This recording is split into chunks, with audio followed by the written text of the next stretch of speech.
Have you ever been such a big fan of a creator that you contemplate changing your entire identity to center around this specific person? If your answer is yes, you're parasocial, and that isn't necessarily a problem depending on the severity of your parasociality. Now, if you go out of your way to cross creators' boundaries by commenting on their body, their scars, their identity without being prompted to, then that is a problem. But on a lighter note, some of the tamer examples of being parasocial would be having your lock screen as your favorite celebrity, your favorite sports player. Me, for example, my lock screen and my home screen are multiple pictures of my favorite hockey players because I like hockey and I love this team. And it's awesome to experience fandom through expressing myself with these things, even if they are deemed as parasocial. They are parasocial.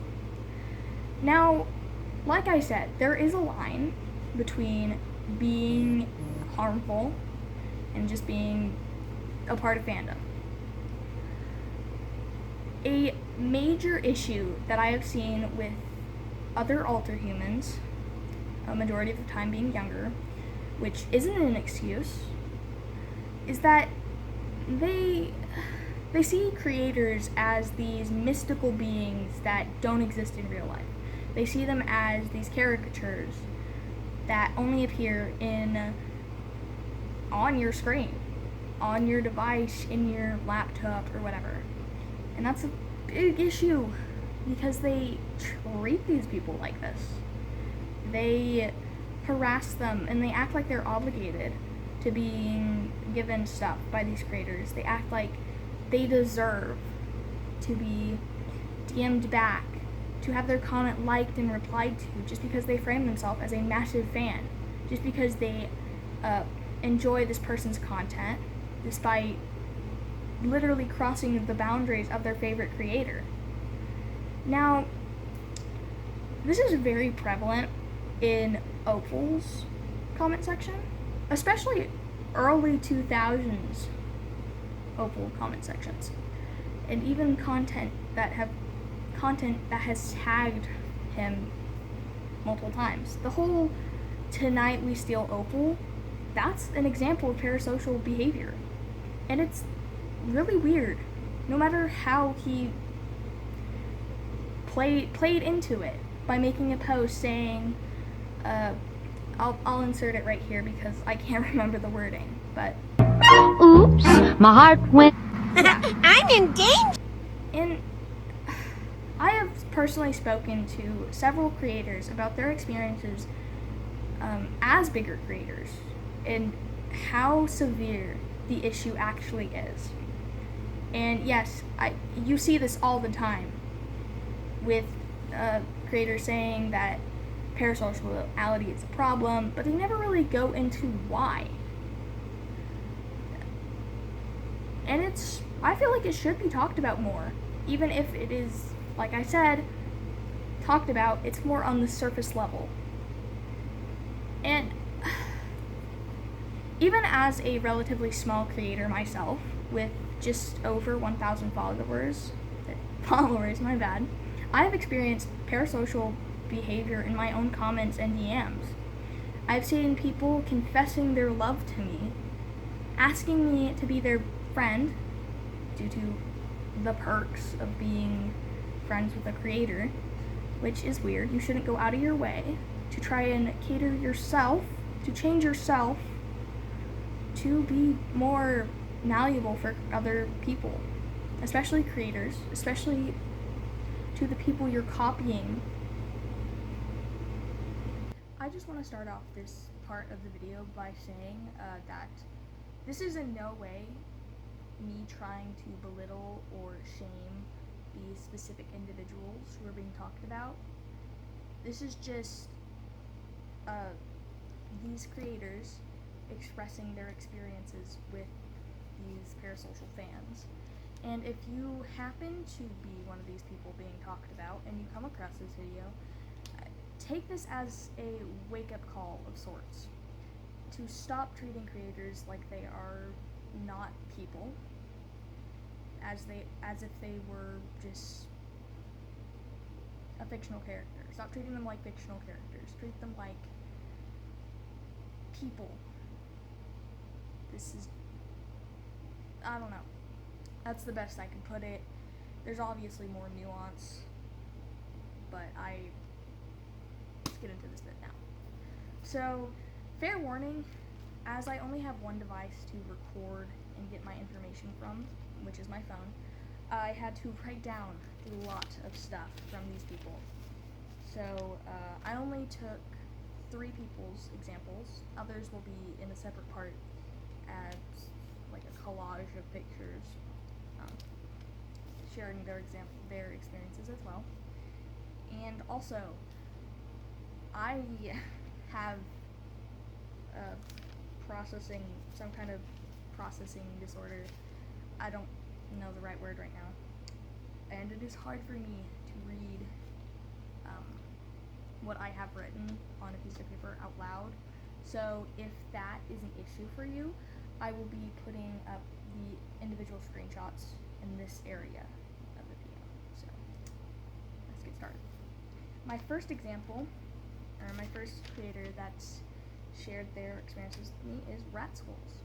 Now, I originally made a video on TikTok just saying that I was going to be starting a series on YouTube talking about issues, and that if they had stuff that they specifically wanted to be talked about, to comment.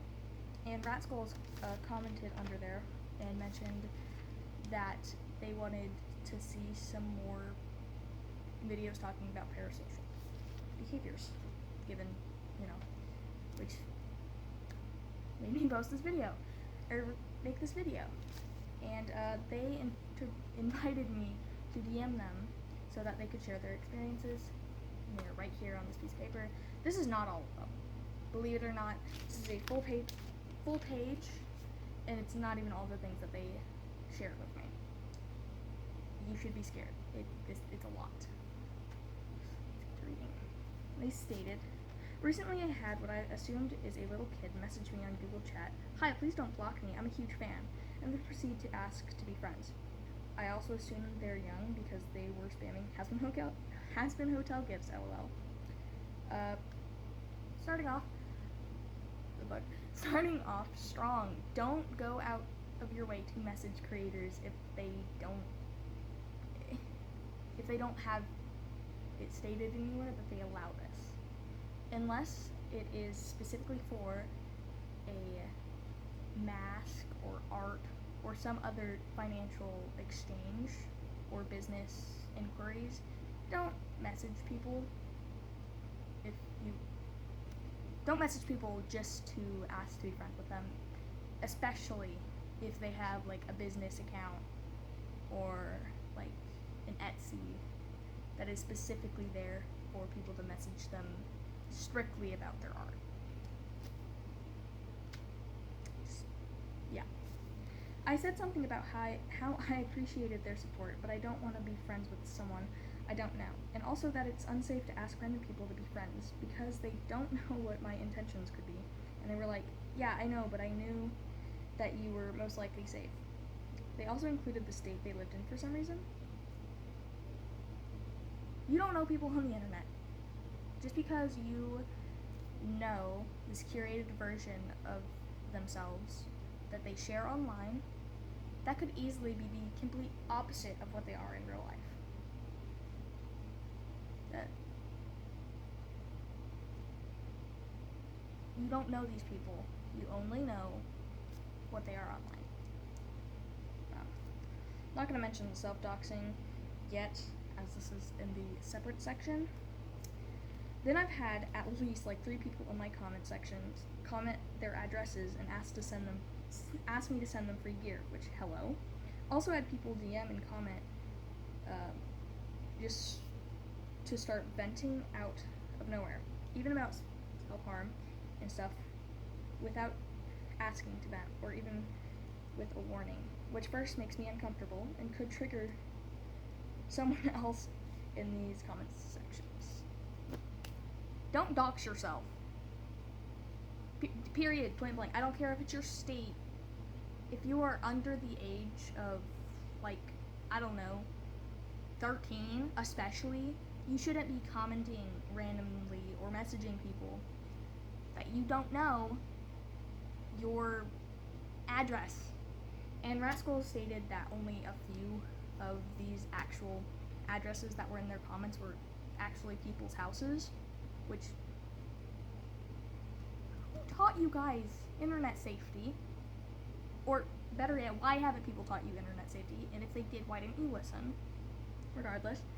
And a few of them ended up being just random buildings or whatever. You shouldn't feel comfortable enough on the internet to share places where you frequent the most. And on the venting bit, don't vent on the internet. It's dangerous, especially if, like, you post stuff online, like, even if it's just for yourself. If you have a few videos on your channel, people could see these comments that you make venting and take advantage of you. They can take advantage of you because you literally just gave them all of your triggers on a silver platter. Bad people are on the internet. I have seen it happen multiple times where people vent, and then these people who see this comment go to their channel and comment the fuck out of it, like, about it in their comment sections, talking about their triggers and posting videos that are pictures, specifically on TikTok and Instagram, of specific things that would trigger this person. Now, it's sad seeing people do this to themselves because it does affect your digital footprint, and it does affect your future, because once you put something on the internet, it never goes away. It's always going to be there. It doesn't matter if you deleted it right after, it's still there. That's how the internet works. If you post a comment, and even if one or two people glanced at it, it is going to be there forever. And it's unfortunate, but it's also a really important part of the internet. It's how people get called out for racism, sexism, homophobia. And I have very contradictory, that's not how you say the word right, opinions on this specific part of the specific feature of the internet. But either way, if your employer or your school or somebody from your school or your college or whatever were to see you comment this stuff, I don't think they would trust you to still work with them, as this is bringing predators to you. You become a magnet for predatory behavior. That's all that I'm going to say from this specific person. Let's move on. Like I said, moving on, we have the next two people are my mutuals on Instagram. They replied to a story of mine that I made, asking for content creators who would be willing to be, I guess, interviewed, and this is what they had to say. For context, here are the two questions that I asked, so that you understand the format of these messages. Starting off with Morning Stars. Their user is right here. Go check them out. They're pretty cool. I've had interactions with this, such as fans flirting with me and some messaging me many times asking to be friends and things, which, yes, I'm open to being friends with anyone, but they were under 15, which I don't allow. I handled it by calmly saying, I'm sorry, you're too young for me to be friends with, but we can be mutuals and things like that. Or if it gets too bad, I block that person. I am a very loud advocate for blocking people who make you uncomfortable. If